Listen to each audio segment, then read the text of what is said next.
Welcome to Healthy Lifestyle. I'm Lori Anne Casdia. Our goal at Healthy Lifestyle is to inspire, educate, and empower others to fulfilling a healthy emotional, spiritual, and physical life so that they can feel empowered to live the life they always wanted and dreamed. We should lift each other up with encouragement and positivity. And we are here to serve each other. I am personally driven by a desire to leave the world better than the one we inherited and relish the opportunity to make a difference one person at a time. Today on our show, we are blessed to have Jonathan Castro, LMT. He is a New York State Board Certified Licensed Massage Therapy. His love and passion for making patients heal not only physically but also emotionally through massage is something that drives him. He's optimistic, compassionate, and driven. Wait till you hear him. He really is. An energy that I can't even put into words. It's really lovely. With a goal in his profession to truly enhance the quality of life for his patients. Welcome, Jonathan. Thank you for having me. Thank you for coming on. I really, really, really love the concept of taking care of yourself. And we're all struggling here between balancing life and work. And I'm a proponent of we don't just balance life and work, we have to balance ourselves. Yeah. And one of those things in order to do that is through massage therapy, correct? Yes, that's one of the ways you can heal yourself physically, emotionally. Physically and emotionally, you can heal yourself through massage therapy. It's a wonderful door that everyone should open and experience, especially since it's in the holistic field. There is alternatives to taking care of yourself, and I feel like a lot of people tend to forget about that, especially because we're always busy trying to get to work. We have deadlines. We're always just stressed and thinking about other things other than ourselves. Yeah. We need to there's an important element. I had a mentor who has since passed, but one of his, I would say, final words to me, if you will, without getting dramatic, but it really was one of the final things that he said to me, and it stuck with me ever since, was you have to do something nice for yourself every day. And you'll notice every show I kind of remind people that we need to do that. It's important to do something for yourself. It could be the littlest thing, but at least we're thinking about ourselves and trying to keep us in balance. And that moment just keeps us in balance. We have to validate ourselves and cherish who we are, and what better than to do it ourselves, right? As opposed to just out external. But you have a very interesting story. How did you get into holistic medicine and doing massage therapy? I love this. So when I was in high school, which was, about 5 years ago, I really didn't take care of myself. I would eat junk food. I was on a vegetarian diet, so I was taking less nutrition than a lot of people. I would be stuck in my room in a computer, Sure. Depression and a little bit of anxiety. And after I graduated high school, I realized that I was tired of it. And I did little things, small meditations. I started to get into more of a holistic mindset. Well, what made you go that direction? I mean, there were a lot of choices out there. So was there something that sparked it? Was it a person? Was it something you saw? It was really just feeling better. Once I changed my diet, I started implementing more greens, more vitamins and minerals. Did you wake up one day and say, "Hey, I'm gonna eat more salad today"? And it also started with a book. I was looking through books, trying to expand my knowledge, and I went through a book of meditations and chakras, and that's when it really hit me, like just the body, yourself, how it's all connected, and spirituality, and that's when it really, really kickstarted.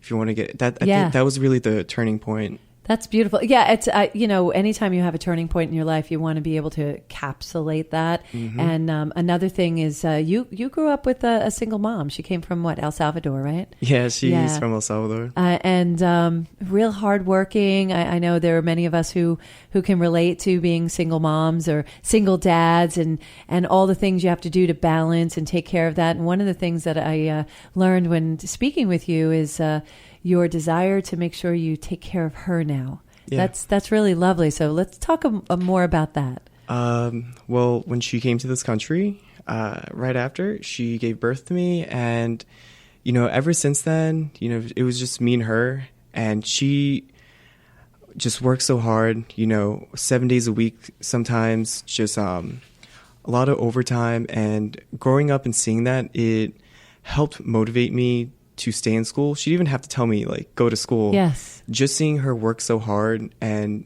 seeing what opportunities I can get from being here, it's what drives me. She's I want to make her role model, right? Yeah, I want to make her happy, and I am making her happy, not only doing something with my life and helping others, but also helping her, giving her a massage treatment every now and then when she's in pain. So, as you should, being a mom, I think a son should do that. That's a good thing. Yes. I think she's really proud of you, and she should be. The accomplishments you've made. I mean, single-handedly, you kind of turned your life around from playing video games to having a career, and you're so motivational. I met you at a meeting, and you just sparkle. Unfortunately, they can't see that. Our listeners can't see that, but you just sparkle, and I can tell you love what you do. So to that end, medical massage. I had never heard that expression before. I'd always looked like, massage is something when you're primping and pampering yourself. And, we have massage weekends with the girls and things like that. But medical massage, that's intriguing to me because I do have back injuries and things like that. Yep. Where, through the years and as you get older, you'll find out when you get older,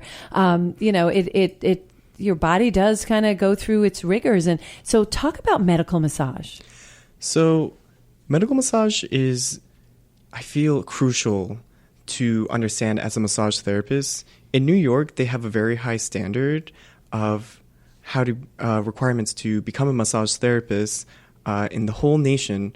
So you have to get an associate's degree to begin with to be a massage therapist. And within those 2 years of learning just through any chronic pains, any medical conditions, there's a lot of important stuff to recognize and to learn how to take care of someone who may feel like they're giving up, may feel like a pill is the only choice to mask their pain. Right. It's amazing to let them know that there's another alternative to that.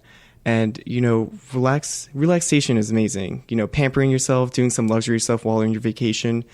But there's a lot of people who really do need massage for their chronic conditions. So you can treat with massage because I understand you do have to learn how to relax. It's something I had to learn being a workaholic. I do need to set aside time where I make myself relax. And now when I do that, I find a lot more clarity. Do you find that your patients not only feel better physically, but they're finding more clarity in what they do because they're more relaxed? I think you can be more creative, don't you think? Yes. A lot of, you wouldn't believe it, but stress is one of the main, I want to say obstructions. Yeah, no, I believe it because I know that statistically it is stress is the number one killer, believe it or not, more than heart disease. Yeah, it's so Heart true. disease is an effect of stress, can be an effect of stress as well as it being familiar in some cases. But yeah, so when you treat someone, you treat them holistically. Now, our listeners have been hearing about holistic treatment where you're treating the entire person. Do you take medical intake where you learn more about everything about them so that it helps the treatment? As much as they can give me. Right. So it's important to understand their medical history, any surgeries, any, conditions. Why? Because there's certain things. I'm touching the patient. I'm working on that patient. It's important to know where to avoid, what to avoid. It's important to know it's little things like how they sleep at night. Maybe it's their pillow, or if they have a wallet in their pocket when they sit all the time. It's little things like that that come together, and it could be contributing to their pain. So it's really important to know the nitty-gritty of their life, just so it can help you get a better understanding of how it led up to this and how it is progressing or staying the same, their It's pains. I getcha. It's so interesting because I would be the worst patient ever because I forget to tell people things because it's like I would never think that something like a wallet in your pocket would make a big difference. Yeah. And yes, yet it does. So I guess through questioning, and I know asking questions, usually medical people and holistic people like yourself, that's how you extract that information from crazy people like me who just like, what does that matter? You know, sometimes that people I get sleep a little on a pillow. impatient. Yeah, well, because I would never connect It's those understandable, dots. I would never connect those dots. You're listening to Healthy Lifestyle on Long Island News Radio 103.9. I'm Lori Anne Casdia, and we are speaking to Jonathan from Hands-On Acupuncture and Massage Therapy. So, Jonathan, back to medical massage. Now, I know that you are a world of optimism, and you were telling me how you can help people with things like insomnia, depression, anxiety. Help me understand that. Help our listeners understand. How does massage help that? So I just want to begin by saying that as a massage therapist, yes, you know a lot about the body physically, muscles, the bones, the nerves that go through that are all around your body. We know a lot about that. You go through rigorous education of that. Yeah. I never thought I could say that I know almost every muscle in the human body, but I pretty much do. That's good. But not only can we take care of our patients who have physical conditions that need to be met, also people who have a lot of emotional distress going on in their life. I've had a lot of patients who've had depression, anxiety, or bipolar disorder syndrome, maybe mixed or just solidified, just one of those. And through massage therapy, it's just really amazing to see the results after a few treatments. Their quality of life enhances, and it really has to start with stress. And stress in a biological form is produced by a hormone called cortisol. And when these people are very sensitive and their mental instabilities kick in, it's really because they're stressed. And well, they're almost like coping mechanisms, and stress manifests in different ways in different people. Yeah. And I know some people carry stress in their back and in their shoulders. Some people carry it in their stomach. Some people carry it in their legs, and some people carry it in their minds. And they really stress themselves out to the point where they develop other syndromes. Correct? Yeah. And it's so important to educate patients, not only patients, but just the public in general, on just the horrible effects that stress can do for you. It just really staggers your immune system. It can prevent you from sleeping well. It slows down the healing process because when it comes down to it, humans have two different autonomic nervous systems. Mm-hmm. And one is called parasympathetic mode, and the other one is sympathetic mode. Parasympathetic is rest and digest. That's when you're just hanging out, your body's digesting, your body's focusing on healing itself. Okay. And when we're stressed out, we're in this sympathetic mode where it's like fight or flight. Got it. It's battling other things. Yeah, this is how we worked through evolution, how humans have survived. Maybe running from a bear. An example, your fight or flight kicks in, and right now your body's only thinking about focusing and your muscles, and that's where most of the blood is going and the nutrients instead of your digestive system, your immunity. And you can only withstand that for so long. And I know some people are in that fight or flight mode for a very long time because they're in a very stressful situation. And it's one of those things where they have to learn to get themselves out, or they have to learn different coping mechanisms. Would you agree with that? Of course. Yeah. Yes. I do you believe in the thought of how negativity also responds on your body? That if you look at something with a negative thought as opposed to that positive thought, how does that affect the body? Because I'm a firm believer on that as well. Really, it's intention. What you put out there energetically, you get back energetically. And that's just really how I believe that it just naturally goes. if you put your heart out, give a lot of loving energy and focus it, then that's going to come right back. Yeah, and I agree with that. People can easily sense it too, if you are or aren't. We've spoken about this on the show before, where I talk about camera lens for an example. Whereas we can look at everything from a negative standpoint and everything's terrible, or we can switch and take those same stats and look at it from a positive standpoint. And I prefer to look at things from a positive standpoint. And I remind myself sometimes when I'm having one of those days where like, oh my gosh, this is the worst day possible. I can't believe this is and then I put things back in perspective, that there are people out there with far worse things going on, far more difficult struggles than anything that I'm going through. You know, I have a house, I have a roof over my head. I have, you know, children who are doing very well and who are healthy. So when you put things back in perspective, there's that positive switch on it. So yeah, you know, the person in front of me might be driving too slowly. That's not something to get upset about. You're like, okay. Another way to look at it is maybe they just saved me from an accident or a ticket. Yeah. So, does that positiveness come into the massage therapy too? Because you're dynamic and very, very positive. Does that help in your massage therapy? I think it helps myself, but more importantly, my patient. It gives them something to believe in.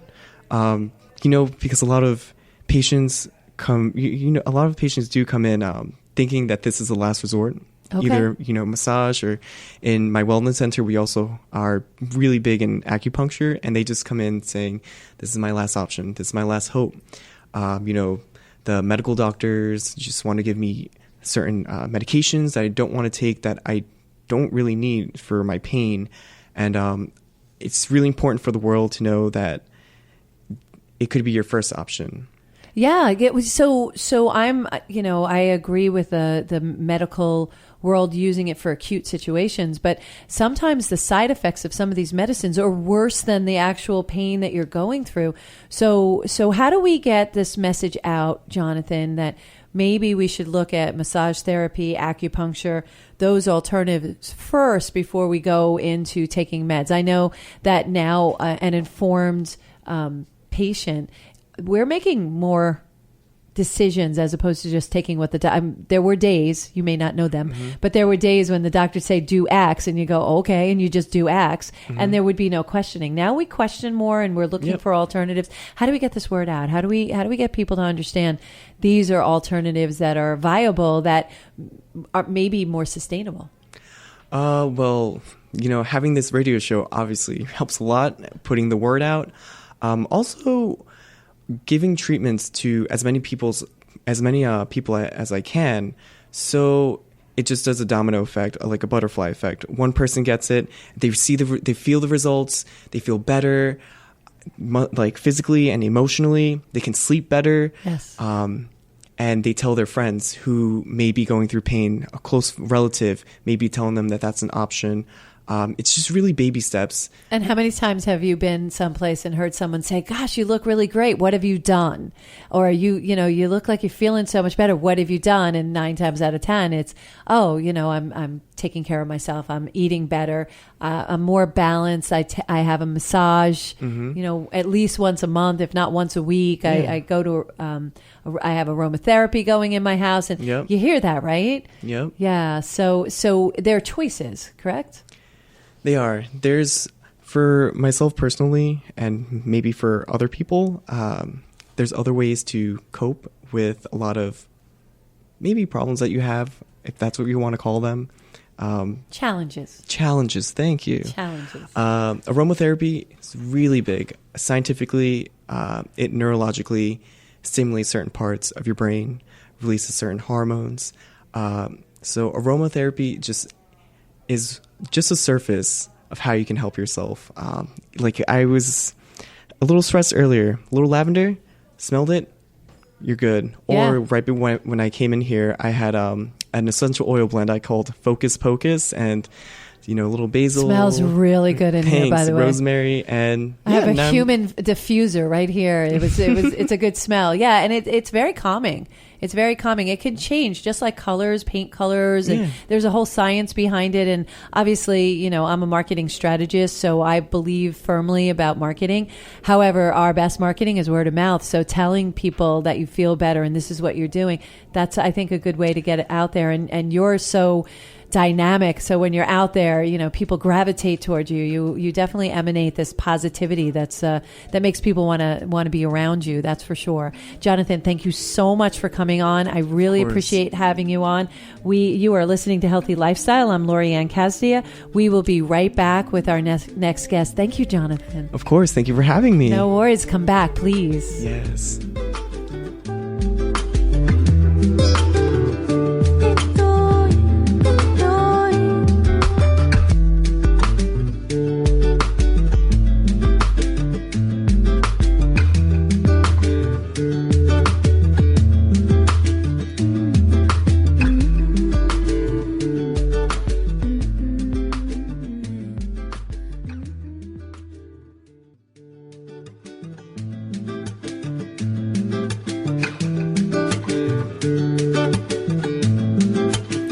Welcome back to Healthy Lifestyle. I'm Lori Anne. If you have any questions, comments, or ideas on topics you'd like to hear more about, email us at healthylifestylewithla@gmail.com and follow us on social media at Healthy Lifestyle with LA. Our second guest today is Ruth Ellerd, who earned a master's degree in social work from Stony Brook University, School of Social Welfare in New York. She's licensed by the state of New York as a clinical social worker. Her therapeutic approach is primarily in the modality of cognitive behavioral therapy. We'll talk about that. She has an advanced training from the Albert Ellis Institute for Rational, Emotive, and Cognitive Behavioral Techniques. Welcome, Ruth. Thank you so much for coming on. Hi, how are you? I'm good. How are you? I'm good. So explain to me what cognitive behavioral therapy is. It sounds very fancy. It's not. It's so simple. So I'll give you the 2-second description. Okay. Cognitive thinking. Yes. Behavioral is behavior. Right. And T is therapy.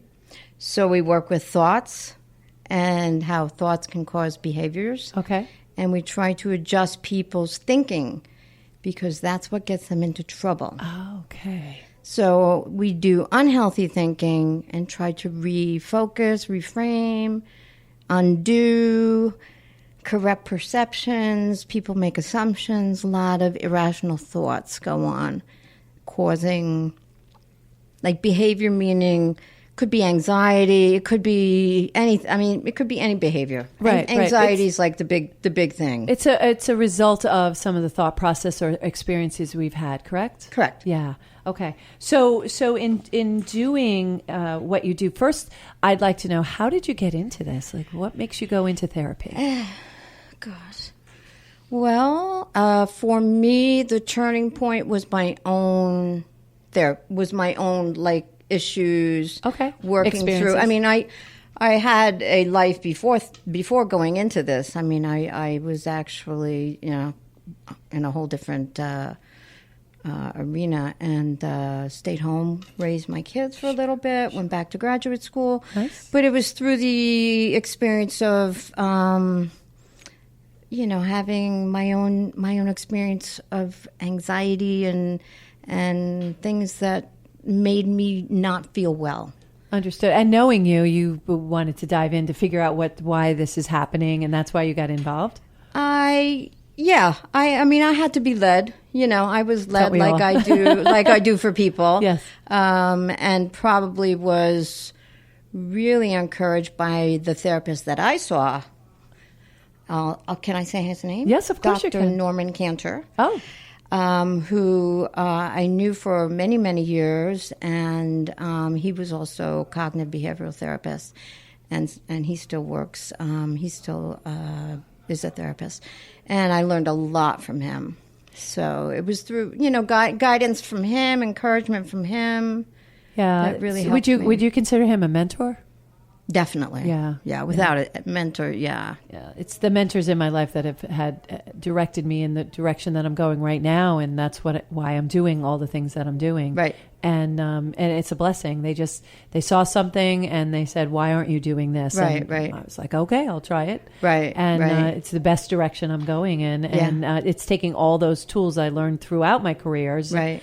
And all of those tools are germane to what I'm doing right now. So it's really interesting. And I, when I'm overthinking things, which I have a propensity to do, but I thought about, like, how did I get here? Right. And somebody asked me that question. I'm like, I couldn't tell you, except for the guidance from my mentor. So that's always a good thing. Yeah. So now I have a belief, and I know we've had conversation about this before.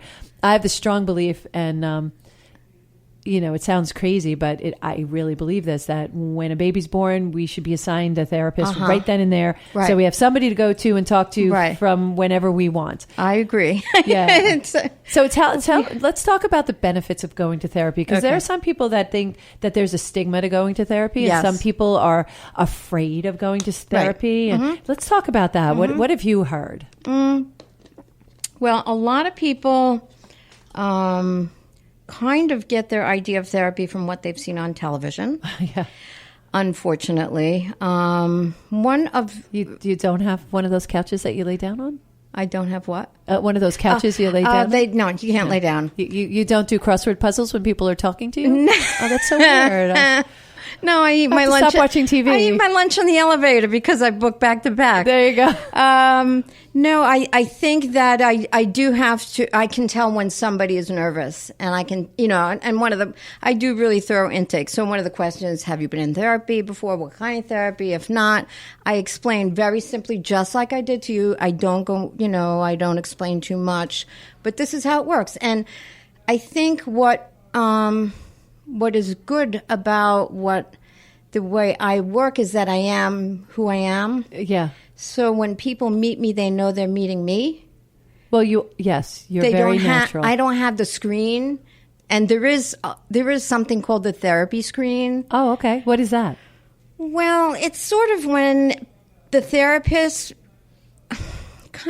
there's a, I don't want to say disconnect, but almost like keeps a distance. There's a distance, and you feel like you're talking to a therapist, and you are talking to a therapist, but you're really talking to me. And what they don't see is behind the scenes is that I act just like I could be like a little silly or a little crazy or very serious, but the brain is still working as a therapist. Sure.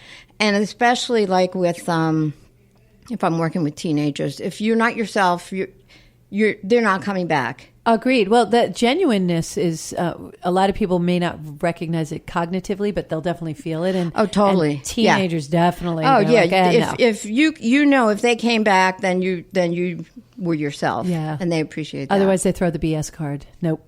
They don't come back. Yeah. Yeah. But it doesn't work for everybody. Some people want that. I want a therapist like I see on TV.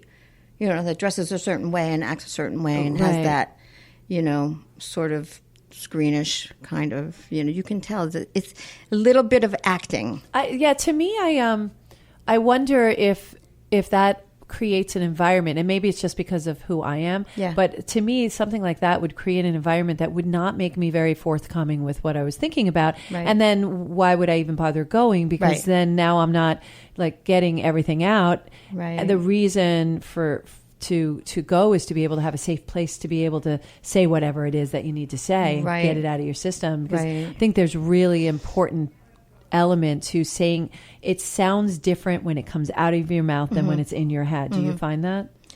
Yeah, a little bit. I think mostly what I find is like we're talking about the engagement process. Yeah. It's called engage. Okay. You either engage. You could or use you the don't. technical terms. I don't. Yeah, it's basically exactly what it says. I'm engaging. Yeah. I'm engaging you. You're engaging me. We're having a conversation. And you've been in. I don't know if you've seen my office on. The website or anything. Oh, RuthEllerd.com, right. Yes. And it is a very inviting kind of office. It's just calm. It's quaint. It's very quaint. Yeah. There's nobody else in it. There's no fluorescent lights. I don't like fluorescent lights. I made them turn it off when I rented it. There you go. Get rid of them. And then they come in. There's the waiting room where it's calm. The music is playing. And then they go in. They sit with me. And the fountain is going. And it's one of the first things I would say that most people say when they walk into that room is like, oh, my God, this is so relaxing. I could live here. Yeah. It is very relaxing. It is very comfy. And it does it puts you in a, I can talk about anything mode. It's very, very inviting. It's not harsh and, staunch and right. and what do they call it? Sterile looking, like some of the offices do. Especially on TV, they always look like they're so sterile. Right, it's just right. Like, it's not. It's very inviting. Right. I do have the hand sanitizer. Well, yes, you do. Yeah, okay. Yeah. That's always good to have around. That's Yeah. always good to have around. So again, in making people now, you treat all different kinds of many. Yeah. So let's talk about some of those. Huge spectrum. Yeah. So we don't have a lot of time, so we're not going to be able to talk to. We'll come back. You'll come back, and we'll Okay, go deeply into. But just give it kind of an overview. Okay. So overview is going to be the person coming in saying they're anxious, they're depressed. A lot of people don't know why. Or some people are coming in because situationally something has happened. There could be a death of an animal. I had like this month, it was like 6 dogs died. And you are pet friendly too. You have pictures of pets on your website. They come in. Yeah, they come in. It could be something's going on at home. It could be, kids go off to college, empty nest syndrome. It could be problems at work. Could be I'm not sleeping. It could be women who are now a little bit older, So actually, that's a good thing that I'm getting older because this is in this field. It's good to be older because people want wisdom. They want experience. Yeah. So I do connect a lot with women, 50 plus. And into their 80s. Yeah. Well, the thing that I like too is that because you've had your own experiences, you can literally say, I know what you mean. I know what you're feeling. I understand. I've been there myself. Right. And I'm careful about how I say that because some people don't want to feel bad for you. Right. And you don't want them to. Right. So it's, appropriately, if it's somebody who's really kind of needs that, you can tell, intuitively know that person needs to know they're talking to somebody who's actually lived what they've lived. And can relate. Yeah. And I don't go into detail. Yeah. They just need to know, look, I've been in a dark place myself. And I know what this is like for you. And the beautiful thing about that is, you might have been in a dark place, but you made it out to the other side. And to me, that's the positive. Yeah. There's work involved, and it's painful, and it's messy. Yeah.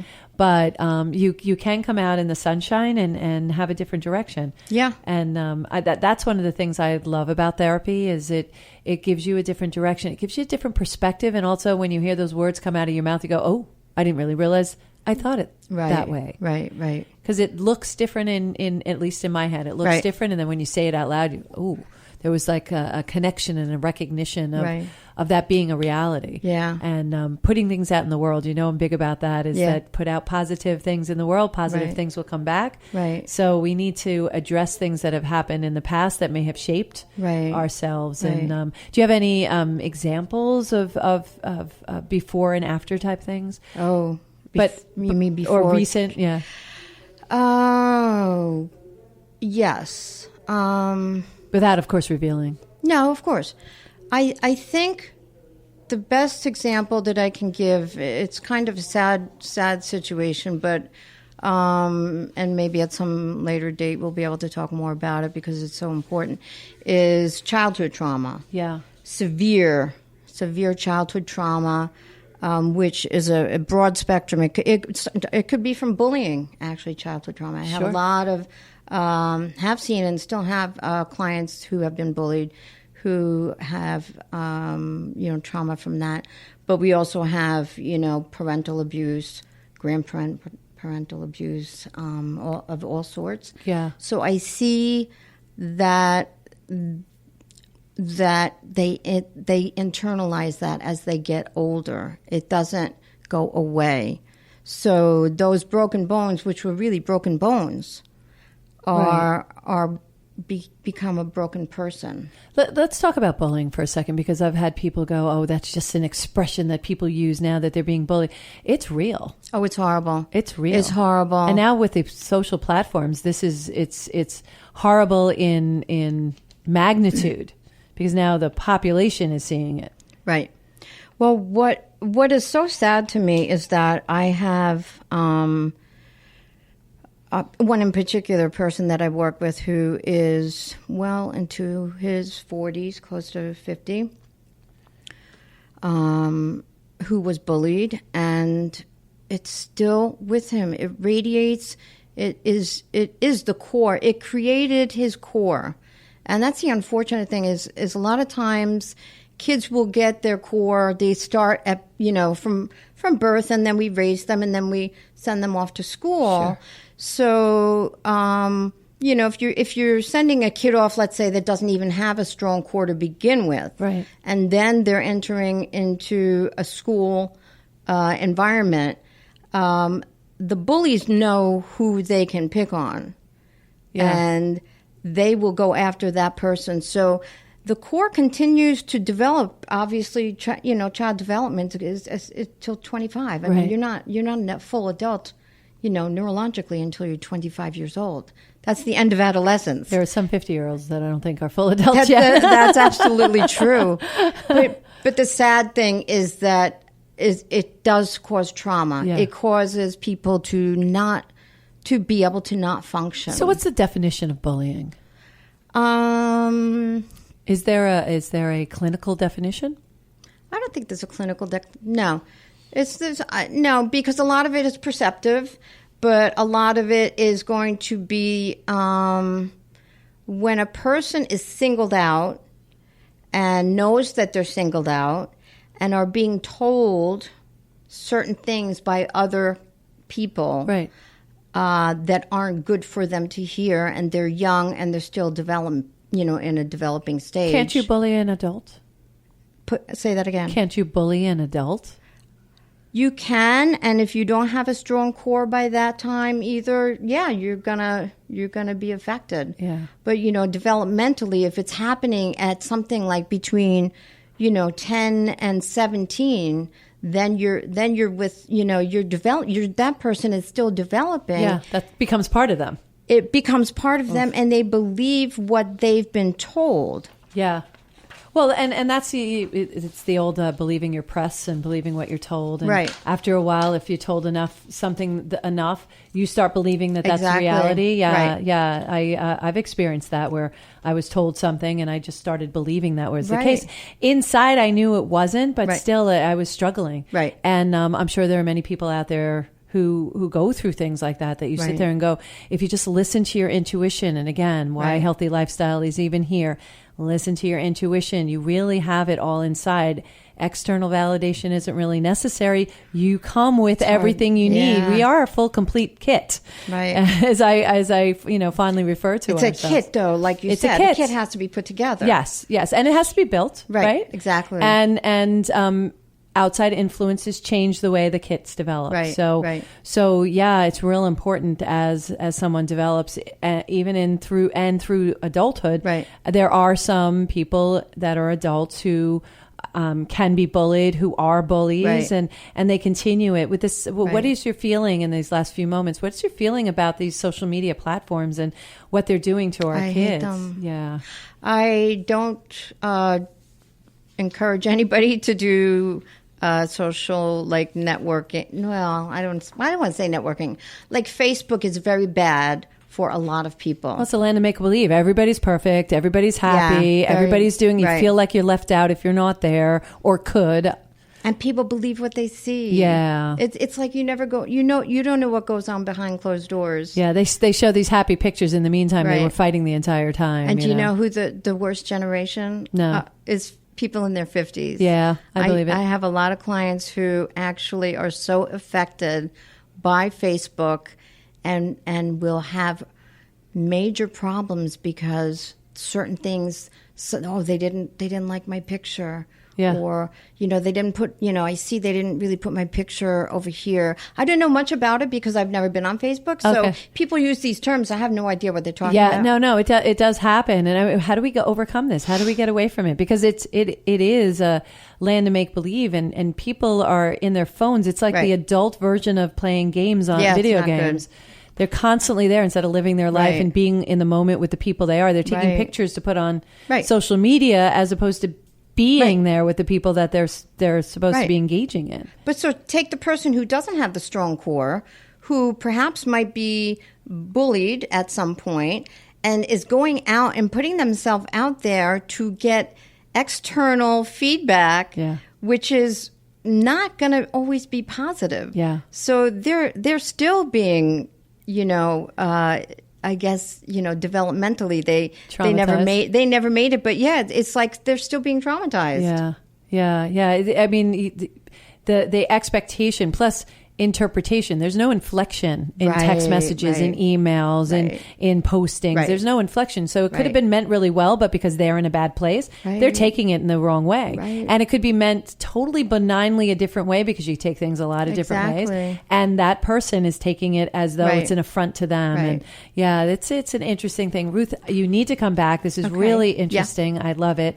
Thank you so much for being on. You're welcome. Appreciate that. Thank you for joining us today on Healthy Lifestyle. I want to thank my guests today, Jonathan Castro and, of course, Ruth Ellerd. Please visit their websites, ruthellerd.com, and also Hands-On Acupuncture and Massage Therapy. I want to, of course, always thank our producer, Brian. Thanks, Brian. In the meantime, follow us and send comments to us on social media at Healthy Lifestyle with LA. If you miss any interviews or would like to hear some previous interviews, look for us on SoundCloud at Healthy Lifestyle.